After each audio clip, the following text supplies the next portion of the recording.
Hello everyone, welcome to target entrance exam YouTube channel. जहां पर आज से हम लोग सीटेट की अपनी तैयारी स्टार्ट कर रहे हैं, जिसमें से सबसे पहले हम इंग्लिश की पेडागोजी देखेंगे। इंग्लिश के हम क्वेश्चंस देखेंगे, जिसमें से हमारे पास 2 पैराग्राफ हैं और उसके अलावा हमारे पास इंग्लिश पेडागोजी के क्वेश्चंस हैं। लेकिन उससे पहले अगर आपने चैनल को सब्सक्राइब नहीं किया तो जाके जल्दी से सब्सक्राइब कर लीजिए, ठीक है। तो सबसे पहले हम पैराग्राफ को बाद में देखेंगे, पहले हम पेडागोजी के क्वेश्चंस देखते हैं, क्योंकि वो क्वेश्चंस ऐसे होते हैं कि अगर आपको आते हैं तो आप बहुत आसानी से उन क्वेश्चंस को सॉल्व कर सकते हैं। तो चलिए सबसे पहले हम पेडागोजी के क्वेश्चंस देखते हैं। पेडागोजी के क्वेश्चंस हमारे यहाँ से हमारे पेडागोजी के क्वेश्चन स्टार्ट है। 136 से हम क्वेश्चन देखते हैं। 136 से हम क्वेश्चन देखते हैं और आज का हमारा पहला क्वेश्चन है। ये सेट हमारा 2015 का सेट है। 2015 के प्रीवियस ईयर क्वेश्चंस हम कर रहे हैं, उसमें से हम इंग्लिश का सेट देख रहे हैं। तो सितंबर 2015 का ये सेट है, ठीक है। तो आज हम इससे इंग्लिश के क्वेश्चन करते हैं। तो सबसे पहले आज का हमारा पहला क्वेश्चन है, which of the following is the highest level of cognitive abilities. इनमें से कौन है जो highest level of cognitive ability है, ठीक है। कॉग्निटिव एबिलिटी आप जानते हैं कि आप ब्लूम की टेक्सोनॉमी देखेंगे तो कुछ ऐसे बनी होती है, ठीक है। तो जो हाईएस्ट लेवल होता है उसमें वो क्या होता है, नोइंग, अंडरस्टैंडिंग, एवल्यूटिंग या एनालिजिंग। तो आप बताइए क्या होता है। सबसे हाईएस्ट लेवल होता है हमारा एवल्यूशन, यानी एवल्यूटिंग इसका सही आंसर हो जाएगा। 137 क्वेश्चन पे आते हैं। 137 है, why is story telling most important in an English language class at primary level. Primary level में स्टोरी टेलिंग क्लास के लिए क्यों इंपॉर्टेंट होती है, ठीक है। इसका आंसर ऑप्शन है हमारे, it is useful for developing integrated language skills. ये हमारी जो लैंग्वेज स्किल्स होती हैं उन्हें डेवलप करने में अच्छा होता है। बी है इसका, it develops more value among the students में मोर वैल्यू जो होती है वो डेवलप करते हैं। It improves student vocabulary, student की वोकेबलरी इंप्रूव होती है। या it creates fun in class. बताइए इसका सही आंसर क्या होगा। इसका सही आंसर हमारा होगा, it is useful for developing integrated language skills. मतलब जब आप स्टोरी टेलिंग करते हैं अपनी क्लास में तो वो क्या होता है, वो इंटीग्रेटेड लैंग्वेज स्किल्स जो होती हैं वो इम्प्रूव करने में स्टूडेंट की हेल्प करती है, ठीक है। तो इसका सही आंसर होगा, it is useful for developing integrated language skills, ठीक है। 138 क्वेश्चन। ये क्वेश्चंस ऐसे होते हैं कि अगर आपको आते हैं तो आप बहुत आसानी से इन क्वेश्चंस को टिक करके आगे बढ़ सकते हैं, क्योंकि पैराग्राफ हमें पढ़ना पड़ता है, लेकिन ये क्वेश्चंस हमें बहुत आसानी से समझ के हम आसानी से उन्हें लगा सकते हैं, ठीक है। 138 क्वेश्चन पे आते हैं। 138 क्वेश्चन है हमारा, a good teacher is one who, एक अच्छा टीचर कौन होता है, who gives them ample opportunities to learn. Ample का मतलब होता है हमारा इनफ। एम्पल का मतलब होता है हमारा इनफ, कि एक बच्चे को बहुत सारी अपॉर्चुनिटीज़ दे सीखने के लिए, ठीक है। बी है हमारा, gives them useful information. C है हमारा, एक्सप्लेनिंग कॉन्सेप्ट्स एंड प्रिंसिपल्स। या डी है हमारा, give printed notes to student. तो एक अच्छे टीचर की क्या विशेषता होती है। देखिए इनमें से सारे आंसर सही है, पर आपको एक मोस्ट अप्रोप्रिएट आंसर लगाना है कि इसमें से आपके लिए कौन सा आंसर आपको लगता है मोस्ट अप्रोप्रिएट आंसर है। तो इसका सही आंसर होगा a, gives them ample opportunities to learn. Ample को आप इनफ भी समझ सकते हैं। तो जो एक अच्छा टीचर होता है वो एक स्टूडेंट को जितने उसे अपॉर्चुनिटीज़ देने चाहिए एक कुछ सीखने के लिए, उतनी अपॉर्चुनिटीज़ उसे देता है, ताकि एक स्टूडेंट अच्छे से अपना विकास कर सके, ठीक है। 139 क्वेश्चन देखते हैं। Which of the following help in learning the second language without using the printed text. इनमें से कौन हेल्प करता है सेकेंड लैंग्वेज सीखने में without using the printed text, without using the printed text. तो देखो ए है हमारा सिचुएशन अप्रोच, बी है हमारा नेचुरल अप्रोच, सी है हमारी लैंग्वेज इमर्शंस, या डी है हमारा ग्रामर ट्रांसलेशन मेथड। इनमें से कौन है जो हेल्प करता है सेकेंड लैंग्वेज सीखने में without texting, without using the printed text. तो इसका सही आंसर हमारा हो जाएगा नेचुरल अप्रोच। नेचुरल अप्रोच से हम विदाउट यूजिंग प्रिंटेड टेक्स्ट का मतलब आप समझ लें बिना नोटबुक के, बिना कुछ रिटन चीज़ों के हम कैसे लैंग्वेज सीख सकते हैं कोई और। तो वो हम कैसे सीख सकते हैं, एक नेचुरल अप्रोच रखें हम लैंग्वेज सीख सकते हैं। और आप स्टूडेंट्स को भी एक नेचुरल अप्रोच रखें, जैसा आपका नेचर है, जैसे आप एक नेचुरली हैं, आप उस तरीके से बच्चे को एक नेचुरल लैंग्वेज में, अगर नेचुरल तरीके से आप बच्चे को लैंग्वेज सिखाते हैं या कुछ सिखाते हैं तो वो बहुत आसानी से स्टूडेंट जो होता है वो सीख सकता है, ठीक है। चलिए 140 की बात करते हैं। 140 हमारा, a person who is fluent speaker in is likely to possess. अगर जिसकी जो एक फ्लुएंट स्पीकर होगा उसमें क्या होना चाहिए, इसमें लॉजिको मैथमेटिकल एबिलिटी, बी है हमारा बॉडीली काइनेस्टिक एबिलिटी, सी है हमारा म्यूजिकल एबिलिटी या डी है हमारा वर्बल लिंग्विस्टिक एबिलिटी। तो आप बताइए इनमें से कौन सी एबिलिटी होनी चाहिए कि एक फ्लुएंट स्पीकर होने के लिए? बताइए इसमें से कौन सी एबिलिटी होनी चाहिए? Logico mathematical ability, bodily kinesthetic ability, music ability या डी वर्बल लिंग्विस्टिक एबिलिटी? सही आंसर है हमारा इसका डी वर्बल लिंग्विस्टिक एबिलिटी। इसका सही आंसर है हमारा डी वर्बल लिंग्विस्टिक एबिलिटी। यानी वर्बल लिंग्विस्टिक का मतलब होता है हमारी मौखिक भाषा की योग्यता क्या है, हमारा मतलब हम किस तरीके से बोल पा रहे हैं, ठीक है। तो वो हमारा फ्लुएंट स्पीकर बनने के लिए ज़रूरी है, ठीक है। जो हमारी भाषा है उसकी कितनी योग्यता है, हमें कितनी भाषा वो आती है। 141 विच approach emphasized interaction as a mean and a goal of a language? Which approach emphasize interaction as a meaning and a goal of learning the language? इनमें से कौन सी जो विधि है वो एक भाषा को सीखने के लिए इंट्रैक्शन करने के लिए ज़रूरी है? A communication, b oral aural, b immersions या d silent way? Silent way तो हमारा हो गया शांत होना, ठीक है। साइलेंट वे तो हमारा शांत होना हो गया। इमर्शंस की हम अगर बात करें, इमर्शंस जो होता है हमारा वो होता है किसी चीज़ में इन्वॉल्व होना, किसी चीज़ में इन्वॉल्व होना, ठीक है। अगर और ओरल ऑरल की बात करें तो ओरल का मतलब होता है हमारा स्पीकिंग और ओरल का मतलब होता है हमारा हियरिंग, मतलब सुनना और बोलना, ठीक है। और कम्युनिकेशन तो मतलब आप समझ सकते हैं कि हम कैसे कम्युनिकेट करेंगे। तो इनमें से कौन सी जो होती है स्किल होती है वो हमारी एक भाषा को सीखने के सबसे ज़रूरी होती है, वो है कम्युनिकेशन। जब तक आप किसी लैंग्वेज में बात करना स्टार्ट नहीं करेंगे, जब तक आप जैसे आप इंग्लिश की बात करते हैं तो हम ये कहते हैं ना कि आप अगर इंग्लिश बोलेंगे, आप किसी से इंग्लिश में बात करेंगे तो आपको इंग्लिश और ज़्यादा अच्छी होगी। तो किसी भाषा को सीखने के लिए उसमें कम्युनिकेशन स्किल्स का होना बहुत ज़्यादा ज़रूरी है, ठीक है।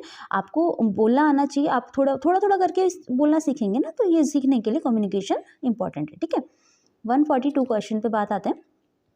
142 क्वेश्चन है हमारा, maximum participation of students during teaching in language classroom is possible through maximum participation of student during teaching in a language classroom is possible through किसके थ्रू पॉसिबल होगा मैक्सिमम पार्टिसिपेशन स्टूडेंट का? Lecture method, b translation method, c inductive method या d discussion and demonstration method? इनमें से किस method के through जो student है उसका मैक्सिमम पार्टिसिपेशन होगा क्लास में, ठीक है, क्लासरूम में पॉसिबल हो सकता है? तो आप बताइए कौन सा होगा? इसका सही आंसर है डिस्कशन एंड डेमोस्ट्रेशन मेथड। मतलब जब तक जैसे आप कोई चीज़ समझा रहे हैं स्टूडेंट को, कोई चीज़ आप बता रहे हैं, तो सबसे पहले आप उसको डिस्कस करेंगे बच्चों से, आप उन्हें डेमोस्ट्रेशन करेंगे। उसका डेमोस्ट्रेशन का मतलब होता है आप उसे एग्जाम्पल के थ्रू समझाएंगे, तो वो चीज़ ज़्यादा अच्छे से बच्चे की समझ में भी आएगी और साथ साथ में स्टूडेंट जो होगा आपका वो ज़्यादा अच्छे से उस चीज़ को गेन कर पाएगा, ठीक है। आप ये चीज़ समझ रहे हैं कि क्योंकि देखिए हम भी कोई चीज़ अगर सीखें, एग्जाम्पल के थ्रू सीखें, तो हम ज़्यादा अच्छे से सीख पाते हैं। तो इसलिए इसका सही आंसर होगा डिस्कशन एंड डेमोस्ट्रेशन मेथड। तो मैक्सिमम पार्टिसिपेशन स्टूडेंट का कैसे होगा? डिस्कशन और डेमोस्ट्रेशन मेथड के थ्रू। आई होप आपको समझ आ रहा होगा। चलिए 143 क्वेश्चन देखिए। 143 क्वेश्चन है, dyslexia is an intellectual disability. Dyslexia के बारे में बात है। Dyslexia is an intellectual ability that negatively affect the understanding ability in terms of, मतलब डिसलेक्सिया होता क्या? इनका मतलब कहने का है कि डिसलेक्सिया होता क्या? A oral language, b sign language, c dialectal या डी रीडिंग? मतलब डिसलेक्सिया जो हमारी एक बीमारी होती है, डिसलेक्सिया होती है, डिसेबिलिटी होती है, तो इसमें किस चीज़ पे नेगेटिव इफेक्ट पड़ता है? Oral language, sign language, dialect या रीडिंग? तो इसका सही आंसर है हमारा, इसका सही आंसर क्या है हमारा? इसका सही आंसर है हमारा रीडिंग, सॉरी डी इसका सही आंसर है, ठीक है। डिसलेक्सिया आपने देखा होगा, एक मूवी आई थी तारे ज़मीं पर, तो उसमें डिसलेक्सिया ही था, मतलब पढ़ने में चीज़ों को प्रॉब्लम हो रही थी, ठीक है। तो ये हमारी इंटेलेक्चुअल डिसेबिलिटी है, ओके, ठीक है। 144 क्वेश्चन। सबसे पहले हम जल्दी से ये पेडागोजी वाले क्वेश्चंस निपटा लेते हैं, क्योंकि वो जल्दी जल्दी हमारे खत्म हो जाएंगे। तो उसके बाद हमारा पैराग्राफ पढ़ेगा, क्योंकि पैराग्राफ को पढ़ के ही आप आंसर कर सकते हैं, तो ये बात आप अच्छे से जानते हैं। तो पैराग्राफ को जब हम पढ़ के ही आंसर कर सकते हैं, तो पहले हम जो क्वेश्चंस हमें अच्छे से आराम से हो जाएं, जल्दी जल्दी ये क्वेश्चंस कर पाएँ, ताकि हमारे पास वहाँ पे टाइम बच जाए, ठीक है। तो तब हम आराम से अपना पैराग्राफ पढ़ के, आराम से का मतलब इतना आराम से भी नहीं, आराम से का मतलब कि शांति से आप अपने पैराग्राफ को पढ़ के क्वेश्चंस कर सकते हैं, जिससे क्वेश्चंस गलत नहीं होंगे, ठीक है। The linguistic Noam Chomsky maintains that every child has a innate language acquisition device that she used for. मतलब जो चोम्स्की थे उन्होंने क्या कहा था, उन्होंने कहा था every child has a LAD इनेट language equation device that use for, किस चीज़ के लिए यूज़ होती है, ये हमारी यूज़ होती है बी यूनिवर्सल ग्रामर के लिए। तो ये क्वेश्चन ऐसे हैं जो अगर आपको आते होंगे तो आप बहुत आसानी से और एकदम इन क्वेश्चन के आंसर दे सकते हैं। ठीक है, तो इसका सही आंसर है यूनिवर्सल ग्रामर। ठीक है, 145 The structural approach advocates A. Restoring the fluency, B. Selection and gradation of material, C. Assessing learning performance using mother tongue या यूजिंग मदर टंग। मतलब स्ट्रक्चर अप्रोच जो होती है किसी चीज़ की, हमारी स्ट्रक्चरल अप्रोच जो होती है, मतलब क्या कहते हैं, जो हमारी स्ट्रक्चरल अप्रोच होती है, मतलब किस तरीके से हमें कोई चीज़ करनी चाहिए, वो इनमें से किस चीज़ को एडवोकेट करती है, मतलब इनमें से किस चीज़ को सही ठहराती है। तो इसका सही आंसर हमारा जो होगा वो हमारा होगा selection and gradation of a material. ठीक है, जो हमारी स्ट्रक्चरल अप्रोच होती है वो हमारी एडवोकेट्स करती है selection and gradation of material को। ठीक है, चलिए 146 क्वेश्चन, 146 क्वेश्चन पे आते हैं। 146 क्वेश्चन है हमारा अकॉर्डिंग टू होगा ये, according to socio culture theory of Vygotsky. इसमें से पहला हमारा ऑप्शन क्या है, इसमें से जो सोशियो कल्चर थ्योरी है, कल्चरल थ्योरी है वाइटगॉस्की की, तो इसमें से हमें बताना है, जिसे थ्योरी पता होगी वो आसानी से इस क्वेश्चन का आंसर दे सकता है ना। तो चलिए हमारा इसमें हम, ये तो डायरेक्ट क्वेश्चन है तो इसे कैसे करेंगे। ये है A self directed speech of lowest stage of the scaffolding, B children can think of abstract thinkings if abstract material is provided at a lower age, C. Children drink in different domain and take a complete perspective, या D. Culture help in language development। तो इसका सही answer है culture help in language development. जो social theory है, social culture theory है, वो क्या बताती है, culture help in language development में। ठीक है, 147 क्वेश्चन पे हम आते हैं। आप आई होप आपको क्लियर दिख रहा होगा, विजिबल होगा। ठीक है, 147 क्वेश्चन पे जब हम आते हैं, 147 क्वेश्चन हमारा कहता है What is the main purpose of poetry recitation in a language classroom? जो हमारी पोएट्री रिसाइटेशन होता है उसका हमारी लैंग्वेज क्लासरूम में पर्पस क्या रहता है, कि हम पोएट्री रिसाइटेशन क्यों करते हैं। मतलब ऐसा होता है ना कि हम जब बच्चे पोएट्री पढ़ते हैं तो हम कहते हैं कि स्टूडेंट से कि आप पढ़िए, बार बार पढ़िए, मतलब बच्चों को बार बार पोएट्री पढ़ाते हैं। क्यों पढ़ाते हैं? A to appreciate the enjoy of the poem, poem को एंजॉय करने के लिए। B to give their opinion about the poem, उनके पोएम के द्वारा ओपिनियन देने के लिए। To become aware of a poem and her work, जो हमारा पोएट है उनके जो उनका काम है और जो पोएट है उनको उनके बारे में बच्चों को बताने के लिए। या D to known the historical background of the poem. सही आंसर बताइए इसका। इसका सही आंसर होगा हमारा 147। जो हमारा मेन पर्पस होता है पोएट्री रिसाइटेशन का, कविता को बार बार हमारा पढ़ाने का, उसका सही मतलब होता है क्योंकि हम to appreciate and enjoy the poem, हम चाहते हैं कि जो स्टूडेंट होते हैं वो पोएम की उससे सीखें, उसकी प्रशंसा करें और उसे एंजॉय करें। तभी हम पोइट्री को बार बार उसका रिसाइटेशन करते हैं क्योंकि बच्चों को इससे आनंद मिलता है। ठीक है, तो इसका सही आंसर होगा to appreciate and enjoy the poem. ठीक है, आई होप आपको समझ आ रहा होगा। 148 question, who strongly maintain the language is learned by imitation and stimuli of reinforcement of correct response। ठीक है, इनमें से कौन थे जो ये मानते थे कि the language is learn by imitation of stimuli and reinforcement of correct response. तो जो करेक्ट रिस्पॉन्स पे रीइंफोर्समेंट होता है, रीइंफोर्समेंट आपका एक तरीके से पुनर्बलन जिसे कहते हैं। तो इनमें से कौन थे जो ये मानते थे कि language is learn by imitation of stimuli and reinforcement of correct response. तो इसका सही आंसर है बी एफ स्किनर। इसका सही आंसर है बी एफ स्किनर, जो डी है इसका है सही आंसर। ओके, 149 के question, under which activity to recognize sounds and deducting meanings from them come. इनमें से किस एक्टिविटी द्वारा साउंड को रिकॉग्नाइज किया जाता है, उनका मीनिंग निकाला जाता है। A speaking, b listening, d c reading या डी राइटिंग। तो इसका सही आंसर आप लोग बताएंगे। इसका सही आंसर है हमारा, इसका सही आंसर क्या होगा कि हम किसके द्वारा साउंड को पहचानते हैं, ऑब्वियसली लिसनिंग के द्वारा। इसका सही आंसर है बी। ओके ओके चलिए, हमारी पेडागोजी का लास्ट क्वेश्चन है आज की। तो ये है हमारा, during the process of language learning student lack confidence in their pronunciation. कि जब हम लैंग्वेज सीखते हैं किसी चीज़ की, जैसे हम एक इंग्लिश की बात करते हैं, तो जो स्टूडेंट होते हैं उनके अंदर उसे प्रोनाउंस करने के लिए जो कॉन्फिडेंस जो होता है उसकी कमी होती है, क्योंकि हर बच्चा जो है एकदम से उस चीज़ को प्रोनाउंस नहीं कर पाता। कुछ बच्चे इंग्लिश बोलने में तभी तो डरते हैं। तो how can one overcome this, हम इसे कैसे ओवरकम कर सकते हैं? ओवरकम मतलब हम इसका कैसे ओवरकम कर सकते हैं, मतलब हम इससे कैसे बाहर निकल सकते हैं, या इसका सुझाव क्या है? इसका सुझाव क्या है, एक तरीके से कह सकते हैं इसका सोल्यूशन क्या है, सॉरी। तो during the process of language learning student lack confidence in their pronunciation, how can one overcome this, कैसे ओवरकम पा सकते हैं इससे? तो पहला ऑप्शन है providing scope for their special activities with the help of language experts for removing speaking defects, ये भी सही है वैसे। बी है करेक्टिंग मिस्टेक्स इमीडिएटली, ये भी ठीक है। इसका मोस्ट अप्रोप्रिएट आंसर आपने देना है c reading loud in the classroom, या d organizing play like task in which children can talk to one another. Actually सभी चीज़ों से हम लैंग्वेज अच्छे से सीख सकते हैं, लेकिन स्टूडेंट के अंदर जो लैक ऑफ कॉन्फिडेंस होता है, जिससे वो पूरी क्लास के सामने ये नहीं बोल पाते कि स्टूडेंट पूरी क्लास के सामने ये बात नहीं कर पाते कि कैसे वो प्रोनाउंस करें इस चीज़ को। तो हम इसे कैसे ओवरकम कर सकते हैं स्टूडेंट के लिए?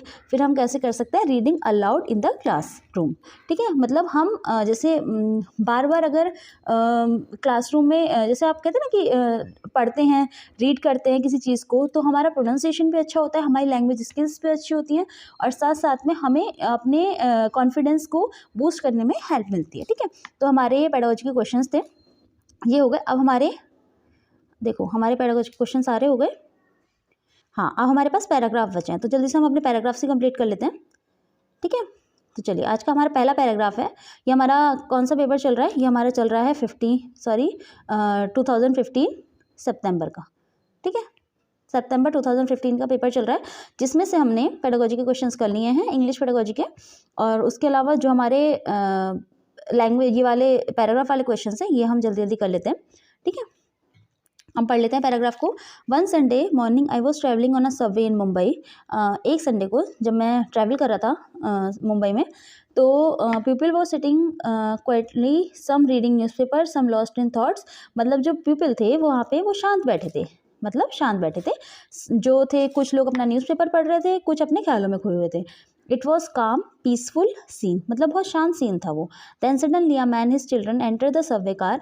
बस अचानक से क्या हुआ कि एक आदमी और उसके बच्चे जो होते हैं उस कार में एंटर करते हैं।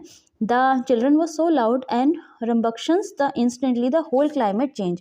देखिए, जो बच्चे थे वो बहुत ज़्यादा लाउड थे, और रम्बक्शंस का मतलब होता है डिफ़िकल्ट टू कंट्रोल, यानी उन बच्चों को कंट्रोल करना मुश्किल था। तो जैसे ही वो आए, उन्होंने शोर मचाना स्टार्ट किया और क्लाइमेट बिल्कुल चेंज हो गया। मतलब क्लाइमेट चेंज होने का मतलब होता है कि जैसे जो शांत माहौल था वो एकदम से शोरगुल वाला हो गया। The man sat next to me, जो वो आदमी था जो उनके साथ आया था बच्चों के साथ, वो जस्ट मेरे पड़ोस में बैठ गया। क्लोज हिज आइज, उसने अपनी आंखें बंद करी। अपीयरेंटली ओब्लिवियस टू द सिचुएशन, वो शांत हो गया, उसने अपनी आंखें बंद करी। The children was yielding back and fourth, उसके बच्चे चिल्ला रहे थे। थ्रोइंग थिंग्स, चीज़ें फेंक रहे थे। इवन ग्रैबिंग्स पीपल्स पेपर, मतलब इवन जो लोग न्यूज़पेपर पढ़ रहे थे उनके न्यूज़पेपर तक ग्रैब करना मतलब होता है पकड़ना एक तरीके से, उनके न्यूज़पेपर पकड़ रहे थे। इट वॉज वेरी डिस्टर्बिंग, ये बहुत ज़्यादा डिस्टर्ब था। And yet the man sitting next to me did nothing, और जो आदमी था जो उन बच्चों के साथ आया था वो कुछ नहीं कर रहा था। It was difficult to not to feel irritated, मतलब ये बहुत मुश्किल था कि मैं इरिटेट फील ना करूँ। तो मतलब यार कोई भी इरिटेट हो जाएगा। अब आप देखिए कि कोई बच्चे अगर ऐसे परेशान कर रहे होंगे शांत माहौल में, तो अब ऐसा होता है कोई शांत माहौल को डिस्टर्ब करेगा तो इरिटेशन तो होती है। I could not believe that he couldn't be so insensitive as to let his children run wild, मतलब मुझे समझ नहीं आ रहा था कि वो इतना इंसेंसिटिव कैसे हो सकता है कि अपने बच्चों को ऐसे करने दे रहा है, मतलब इतना वाइल्ड होने दे रहा है। वाइल्ड का मतलब होता है कि वो इतना शोर कर रहे हैं, उन्हें करने दे रहा है लेकिन कुछ नहीं कह रहा है। It was easy to see that everyone else on subway felt irritated too, सिर्फ मैं ही नहीं, आप देख सकते हैं कि मतलब मैं देख पा रहा था कि और भी लोग इरिटेटेड हो रहे थे। So finally I turn to them and said, sir your children are very disturbing a lot of people, I wonder if you couldn't control them a little more. Sir आपके बच्चे बहुत ज़्यादा डिस्टर्ब कर रहे हैं लोगों को, तो मुझे समझ नहीं आ रहा कि आप उन्हें कैसे कंट्रोल नहीं कर रहे। ठीक है, ये मैंने उससे बोला। जब मुझसे कंट्रोल नहीं हुआ तो मैंने उनके फादर जो आए थे साथ में उनसे बोला। ठीक है, the man lifted his gaze and if to come to the unconsciousness to the situation. मतलब वो आदमी जो आंख बंद करके मेरे पड़ोस में लेटा था वो एकदम कॉन्शियस हुआ। कॉन्शियस का मतलब होता है कि कहते हैं कि जागृत होना एक तरीके से। तो वो आदमी जो आंखें बंद करके बैठा था वो जस्ट जागृत होता है, मतलब खोलता है अपनी आंखें सिचुएशन से for that first time and said. उसके बाद मतलब पहली बार उसने आंखें खोली एंड सॉफ्टली उसने शांति से कहा, oh you are right, I guess should do something about me. I think मुझे कुछ करना चाहिए, आप सही कह रहे हैं। We just come from the hospital, हम जस्ट अभी हॉस्पिटल से आए हैं। Where their mother die hour ago, मतलब we're just come from the hospital where their mother die hour ago, मतलब उनकी जो मदर है, हम जस्ट अभी हॉस्पिटल से आए हैं और इनकी जो मदर है वो 1 घंटा पहले ही एक्सपायर हुई हैं। I don't know what to thinks and I guess they don't know how to handle it either. मुझे समझ नहीं आ रहा मैं क्या करूँ, मुझे लग रहा है मेरे बच्चों को भी समझ नहीं आ रहा कि वो क्या करें। Can you imagine what I feel at that moment, क्या आप समझ सकते हैं मैं क्या फील कर रहा हूँ इस मोमेंट पे। Suddenly I saw things differently, मुझे अचानक से चीज़ें बहुत अलग नज़र आने लगी, क्योंकि जिस तरीके से वो इंसान पहले मतलब इरिटेट हो रहे थे, या जो हमारे पोएट हैं वो इरिटेट हो रहे थे, लेकिन जैसे ही उन्हें सिचुएशन के बारे में पता लगा तो उनका इरिटेशन ख़त्म हो गया, उनका बिल्कुल चीज़ें बिल्कुल चेंज हो गई। And because I saw differently I thought felt and behave differently, मतलब जब मैं चीज़ें अलग तरीके से देख रहा हूँ तो ऑब्वियसली बात है मैं उस चीज़ों के बारे में सोच भी अलग तरीके से रहा हूँ। माई इरिटेशन वैनिश्ड, मेरी जो इरिटेशन थी वो वैनिश हो चुकी है। वैनिश का मतलब धुल चुकी है एक तरीके से, मुझे इरिटेशन अब हो नहीं रही है। My heart fill with a man's pain, मुझे उस आदमी का दुख समझ आ रहा है, मुझे उस आदमी के दुख पे फील हो रहा है। Feeling of sympathy and compassion flow over freely, मतलब मुझे सिंपैथी हो रही है, एक तरीके से दया आ रही है उस पर। तो मैंने बोला, योर वाइफ जस्ट डाइड, आपकी वाइफ जस्ट अभी एक्सपायर हुई हैं। Oh I am sorry everything change in a instant, can you tell me about it, what can I do to help, मतलब आप मुझे बता सकते हैं मैं क्या कर सकता हूँ आपके लिए। Everything change in a instant, एकदम से चीज़ें चेंज हो गई। ठीक है, ये हमारा पैराग्राफ था। आई होप आपको समझ आया होगा, लाइन बाय लाइन हमने पढ़ा है। चलिए हम इसके क्वेश्चन सॉल्व कर लेते हैं जल्दी से। ठीक है, तो इसके क्वेश्चन सॉल्व कर लेते हैं। तो sorry, the primary purpose of author, हाँ, the primary purpose of the author is to, क्या मतलब जो पहला पर्पस था ऑथर का वो क्या था। Primary purpose of the author is to अनरिस, प्राइमरी पर्पस का मतलब होता है एक मेन पर्पस क्या है, तो अनरेट एन अम्यूजिंग इंसिडेंट, आपको मतलब एक अच्छा इंसिडेंट सुनाना। Show how indulgent parents spoil their children, कैसे मम्मी पापा अपने बच्चों को बिगाड़ते हैं वो दिखाना। C, show a radical shift of attitude, एक जैसे एटीट्यूड चेंज हुआ एकदम वो दिखाना। या d, highlight the problem of subway travellers, जो वहाँ पे ट्रैवलर्स को प्रॉब्लम हो रही थी उनके बारे में बताना। देखिए इसका सही आंसर होगा हमारा show a radical shift of attitude. देखिए पहले जो एटीट्यूड था वो बिल्कुल चेंज था, वो इरिटेट हो रहे थे, एंड जस्ट जब उन्होंने बताया कि मदर एक्सपायर हो गई है बच्चों की, तो वो उन्हें समझ नहीं आ रहा कि वो क्या करें बच्चे, तो जस्ट उसके बाद वो चेंज एकदम से उनका जो तरीका था, उनका जो फीलिंग थी वो एकदम चेंज हो गई, तो बिल्कुल शिफ्ट हुआ है। तो इसका सही आंसर है show a radical shift of attitude, attitude में एकदम से चेंज आया। ठीक है, तो इसका मेन पर्पस क्या था कि कैसे एटीट्यूड में चेंज आया।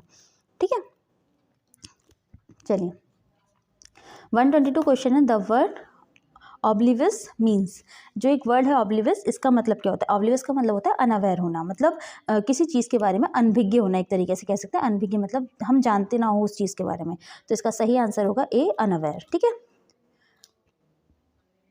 123 question, the word which is opposite in meaning to compassion, जो कंपैशन का मतलब होता है, कंपैशन का मतलब हमारा क्या होता है, दया करना, तो जो इसके अपोजिट है वो क्या होगा, कोर्सनेस, डिसलाइक, वाइल्डनेस या क्रूली। तो इसका सही आंसर होगा क्रूली, क्योंकि कंप्रेशन का मतलब होता है दया करना और क्रूली का मतलब आप लोग जानते हैं। ठीक है, क्रूल होना थोड़ा सा। ठीक है, 124 question, I felt differently, tense of the above sentence has been correctly change into present continuous tense. ये हमें सेंटेंस दिया हुआ है आई फेल्ट डिफरेंटली, इसे हमने प्रेजेंट कॉन्टिन्यूस में चेंज करना है। ठीक है, तो इसका प्रेजेंट कॉन्टिन्यूस क्या होगा, इज एम आर लगा देंगे, यहाँ आई है तो एम लगा देंगे, तो आई एम फीलिंग डिफरेंटली, ए ही इसका सही आंसर है। ठीक है, I am feeling differently. 125 question. My irritation vanished. The sentence given above has been correctly changed into the interrogative form. एक सेंटेंस दे रखा है my irritation vanished, तो इसे कैसे चेंज करेंगे इंटेरोगेटिव में. इंटेरोगेटिव में कैसे चेंज करेंगे, did लगा देंगे, did my irritation vanished. ठीक है, तो इसका डी इसका सही आंसर है, did लगा देंगे. didn't नहीं आएगा, नेगेटिव इंटेरोगेटिव नहीं करना है, इंटेरोगेटिव चेंज करना है. ठीक है, okay. 126 question. The children's behaviour on the subway was, जो चिल्ड्रंस का बिहेवियर था वो कैसा था, इरिटेटिंग था, तो इसका सही आंसर हो जाएगा इरिटेटिंग. ठीक है, ये तो हमने अभी पैराग्राफ पढ़ा, इससे हमें पता लग गया. 127. How can the man react to the unruly behaviour of the children. मतलब वो जो मैन है वो क्या कर रहा था जब उसके बच्चे जो बिहेवियर था उसके बच्चे शो कर रहे थे, तो वो कुछ नहीं कर रहा था. वो क्या कर रहा था, कुछ भी नहीं कर रहा था, वो आंखें बंद करके बैठा हुआ था. तो क्या कर रहा था, ही रिबक्ड हिम. रिबक्ड का मतलब होता है डांटना, तो डांटा, बिल्कुल नहीं डांटा. ही ट्राई टू कंट्रोल देम, बिल्कुल भी नहीं. ही डिड नथिंग, सही आंसर है, ही डिड नथिंग. उसने कुछ किया ही नहीं क्योंकि वो आंख बंद करके बैठा होता है. ठीक है. 128 question, sorry 128 question. It can be inferred from the man's behaviour that he was. इससे हम पता लगा सकते हैं कि मैंस का बिहेवियर कैसा था. He was indulgent parents, he was mentally disturb, he unsocial, he insensitive. क्या था, ये मेंटली डिस्टर्ब था. ठीक है, वो मेंटली डिस्टर्ब था उस टाइम पे. Okay. 129. When the writer learns the truth, जब राइटर को ट्रूथ का पता लगा तो क्या हुआ, his heart filled with some man suffering. He is angry with himself and being judgmental. He decided to help the man out. या he felt apologetic. तो इसका सही आंसर होगा his heart filled with a man's suffering. जो जब उसे पता लगा तो उसका जो हृदय था वो दुख से भर गया. ठीक है, अब एक पैराग्राफ हमारा और बचा हुआ है, आई थिंक. हाँ चलो एक पैराग्राफ और कर लेते हैं. चलिए जल्दी जल्दी पढ़ लेते हैं. Your attitude are the perspectives of which you view life. आपका एटीट्यूड बताता है कि आप लाइफ में क्या देख रहे हैं, आपका लाइफ को लेकर व्यू क्या है. Some people seems to have a good attitude towards most thing. कुछ लोगों का एटीट्यूड बहुत सारी चीज़ों के लेकर गुड होता है. Some people seems to have a bad attitude towards everything. कुछ लोगों का एटीट्यूड जो होता है हर चीज़ को लेकर थोड़ा बुरा एटीट्यूड होता है, बैड एटीट्यूड होता है. But when you look closer you will find the most of us is a combination of attitude, some good some not so good. जब आप ध्यान से देखेंगे तो आप पाएंगे कि जो मोस्टली लोग होते हैं उनका एटीट्यूड किसी का अच्छा होता है, किसी का बुरा होता है. मतलब एज अ कॉम्बिनेशन होता है, जो एटीट्यूड का कॉम्बिनेशन होता है. ठीक है, whatever attitude we have toward anything will affect how we feel about it. जो भी हमारा एटीट्यूड होता है वो दिखाता है कि हम उस चीज़ के बारे में क्या फील कर रहे हैं. Which is turn determines weather और not we will do well. So our right attitude play a very important part of helping us becoming successful. तो जो हमारा right attitude होता है वो सबसे ज़्यादा हमारा ज़रूरी होता है, हमें दिखाता है, इंपॉर्टेंट पार्ट प्ले करता है सक्सेसफुल बनने में, जो हमारा राइट एटीट्यूड होता है. ठीक है, in fact as we can see a good attitude essential for achieving of any kind. हम देख सकते हैं कि जो अच्छा एटीट्यूड होता है वही सब चीज़ों को अचीव करने में, हमारे अचीवमेंट के लिए ज़रूरी होता है. Achievement of any kind. We are often heard to someone who is said to have a bad attitude. The term is often applied to the young people, especially the teenager, where frequently get into troubles. हम bad people term, bad attitude जो term होती है वो mostly young peoples के लिए apply करते हैं, जो especially teenagers होते हैं, frequently get into trouble. But we often hear about the adults too. हम adults के बारे में भी वो चीज़ें देखते हैं. The implication is always that the individual in question is not going to make if he doesn't change his attitude. ठीक है, the implication is always that the individual in question is not going to make if he doesn't change his attitude. ठीक है, तो ये bad attitude के बारे में ये तो कोई चीज़ें हैं, जल्दी जल्दी पढ़ लेते हैं. I would agree without a good attitude it is not possible to see the opportunity ahead. मतलब हम जानते हैं कि अच्छे एटीट्यूड से बिना अच्छे एटीट्यूड के हमें पॉसिबिलिटीज़ अपॉर्चुनिटीज़ नहीं मिल सकती and set one side to reach them, है ना. और हम मतलब अच्छी जगह नहीं पहुंच सकते, हमें अपने जीवन में अच्छा एटीट्यूड रखना चाहिए. But even more important fact that in order to possess the kind and feeling which work for us we will got to have a right attitude to start with. हमें कोई चीज़ अगर करनी है तो हमें राइट एटीट्यूड से start करनी चाहिए. मतलब हमारा एटीट्यूड उस चीज़ को लेकर अच्छा होना चाहिए. But where do we get our attitude from. पर हम एटीट्यूड लाते कहाँ से हैं. Are we born with them, क्या हम उससे पैदा होते हैं, और do they just appear out of nowhere, या वो कहीं से अपीयर होता है. Our attitudes are no accident. हमारा एटीट्यूड कोई एक्सीडेंट नहीं है, they just they don't just happen, कोई मतलब हैपन अचानक से नहीं होता। Our attitude create and influence entirely by our beliefs, जो हमारा एटीट्यूड होता है वो हमारे जो बनता है और इन्फ्लुएंस होता है। इन्फ्लुएंस का मतलब होता है कि जो हम बिलीव करते हैं, जो हम एंटायरली बाय आवर बिलीव्स, जो हम बिलीव करते हैं उससे ही हमारा एटीट्यूड बनता है। अगर हम किसी चीज़ को लेकर अच्छा बिलीव करें, हमारे लिए उस चीज़ को लेकर गुड एटीट्यूड बनता है और हम उसी से इन्फ्लुएंस होते हैं। हम उसी से इन्फ्लुएंस को हम क्या कह सकते हैं कि हम उसी से कहते हैं ना कि इन्फ्लुएंस का मतलब आई थिंक समझ नहीं आ रहा मुझे बोलना कैसे है, बट इन्फ्लुएंस का मतलब हम उस चीज़ को लेके कुछ अच्छा करने की कोशिश करते हैं। हमारा एटीट्यूड अच्छा है तो हम उससे कुछ अच्छा करने की ही कोशिश करेंगे। ठीक है, चलिए 130 क्वेश्चन कर लेते हैं। जल्दी जल्दी हम ये वाले पेपर्स ख़त्म कर लेते हैं। ठीक है, ये वाले क्वेश्चंस कर लेते हैं। Which one of the following statement is correct? Our attitudes are influenced by the parents, बिल्कुल नहीं। Our attitudes are created by the control by our beliefs, बिल्कुल सही बात है, जो हमने अभी लास्ट लाइन पढ़ी है। ये देखो बिलीव्स पे। ठीक है, 131 the word determine most nearly means, जो डिटरमाइन वर्ड होता है उसका मतलब क्या होता है? गवर्न। ठीक है, मोस्ट नियरली मीन्स जो होता है वो होता है govern. Which part of speech is underline word the sentence given below? इनमें से बताना है जो टूवर्ड्स बना हुआ है तो ये है किस तरीके का part of speech? Some people seems to have a good attitude towards most thing, तो ये सब्जेक्ट को ऑब्जेक्ट से अलग कर रहा है, तो ये हमारा प्रपोजिशन है। ठीक है, तो ये हमारा प्रपोजिशन, टूवर्ड्स एक प्रपोजिशन है यहाँ पे। 133 क्वेश्चन, या an attitude is obviously absolutely necessary for attainment of any kind, तो a good attitude is absolutely necessary for attainment of any kind. ठीक है, 134 question, the term bad attitude is used for young people because they behave irresponsibly, B often get into difficulty, C are unpredictable, या D defy all kind of authorities। तो जो bad attitude है जो हम young people के लिए use करते हैं, क्यों? क्योंकि वो कभी कभी डिफ़िकल्टी में पड़ जाते हैं। ठीक है, ये हमने अभी पढ़ा था, ये हमने कहाँ पढ़ा था? यहाँ पे पढ़ा था, यंग पीपल वाले पैराग्राफ पे। ठीक है, ये पढ़ा था हमने। The term is apply to young people, the term is often apply to the young people specially are teenagers who frequently get into trouble but often hear about adults too. ठीक है, frequently get into the trouble. Okay, ये हमारा question हो गया।